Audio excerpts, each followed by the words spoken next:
Bwana Yesu asifiwe sana. Haleluya. Ninayasimulia matendo makuu ya Yesu Kristo aliyoyafanya kwa watu. Ni ajabu sana, kwa sababu viwete walitembea kwa neno. Yesu alifanya mambo ambayo mwanadamu wa kawaida hawezi akafanya. Haleluya.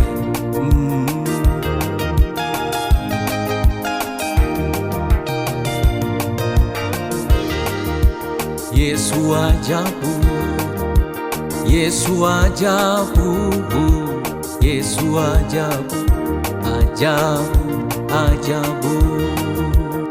Yesu ajabu, wajabu. Yesu ajabu, ajabu, ajabu. Tunaimba Yesu ajabu, Yesu ajabu, Yesu ajabu, ajabu, ajabu. Yesu ajabu, Yesu ajabu, Yesu ajabu, ajabu, ajabu. Maajabu ya Yesu yalimshangaza na Petro alipomwona Yesu akitembea juu ya maji. Petro kasema, Yesu, niruhusu nije. Petro kasema, Bwana, niruhusu nitembee kama wewe ulivyo tembea juu ya maji. Yesu anamwambia Petro, njoo tembea. Petro natembea juu ya maji bila kuzama. Yesu ajabu, mambo yake ni ajabu. Huyu Yesu ajabu, akili zake za ajabu. Yesu ni wa ajabu, mawazo yake ni ajabu. Huyu Yesu ni wa ajabu, ajabu. Lazaro kaburini, siku 4 ananuka. Wanamuita Yesu, rafiki yako amelala. Tumelia, tumechoka, tumemaliza kuzika. Yesu anafika pale alipolazwa Lazaro.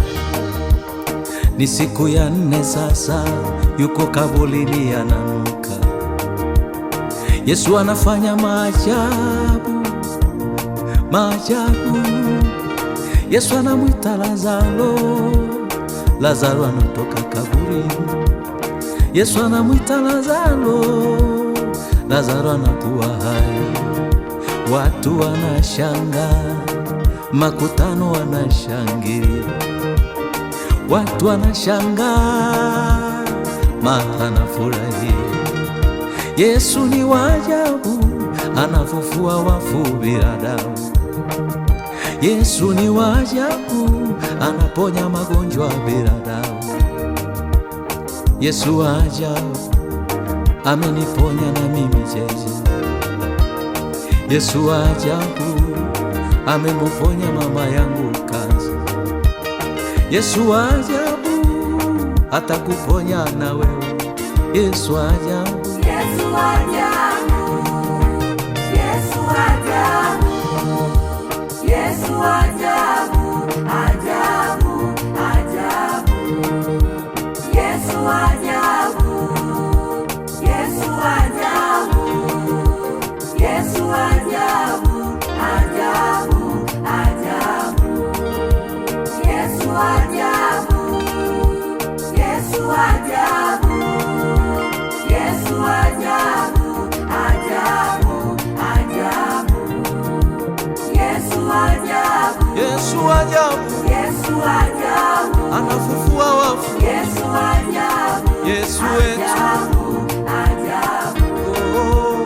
Naomba niseme na wewe ambaye umepata neema ya kunisikiliza leo, mwana wa Mungu na mtu wa Mungu, Yesu ni wa ajabu na maajabu yake yanathibitika kwa watu wake. Sikiliza, utanielewa.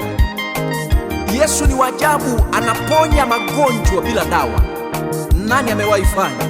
daktari gani amewaifanya, lakini maajabu yake anamponya mwana wa Naini, mwana wa Yairo bila dawa. Inawezekana na wewe umekata tamaa kwa majibu uliyopewa hospitalini, lakini nataka nikwambie hao ni wanadamu, ni majibu ya daktari. Hebu tarajia maajabu wakati unasikiliza wimbo huu. Ndani ya wimbo huu kuna nguvu ya kukuponya ugonjwa ulioshindikana mama. Sikiliza nikwambie, kwenye wimbo huu kuna nguvu ya kukupa kazi, wewe ambaye umetembea na vyeti kwenye maofisi ya watu na hakuna dalili ya kupata kazi. Lakini nakuombea maajabu ya Yesu yaliyofanyika, watu wakashangaa, makutano wakashangilia. Maajabu haya yatembee na wewe, yaende na vyeti vyako ambavyo umetuma katika jina la Yesu. Nataka nikwambie maajabu ya Mungu yatatembea na wewe uliye mgonjwa, ambaye ugonjwa wako hauna tiba chini ya jua, lakini maajabu ya Mungu yatatembea na wewe yakurejeshe afya. Sikiliza nikwambie, mwana wa Mungu, usikate tamaa. Inawezekana wewe ni mtumishi mwenzangu unanisikiliza, huduma imekuwa changamoto, umefika sehemu nakata tamaa, lakini maajabu ya Mungu yatembee na wewe kwenye huduma sana. Mama usiyekuwa na mtoto, ninakutamkia kwa jina la Yesu, maajabu yaliyompa Ana Samueli, katika jina la Yesu, mwakani majira kama haya utapata mtoto katika jina la Yesu. Yote yanawezekana. Yesu maajabu yake yatembee na wewe. Wewe ambaye umekwisha kufeli mara nyingi na una mpango wa kuendelea kusoma, usikate tamaa mwanafunzi, endelea tena. Ninakuombea maajabu yaliyotembea na watumishi waliotutangulia yaende pamoja na wewe katika jina la Yesu. Wakati ambapo unasikiliza wimbo huu na kubarikiwa, nguvu ya Roho Mtakatifu ikatembee na wewe katika jina la Yesu. Amen.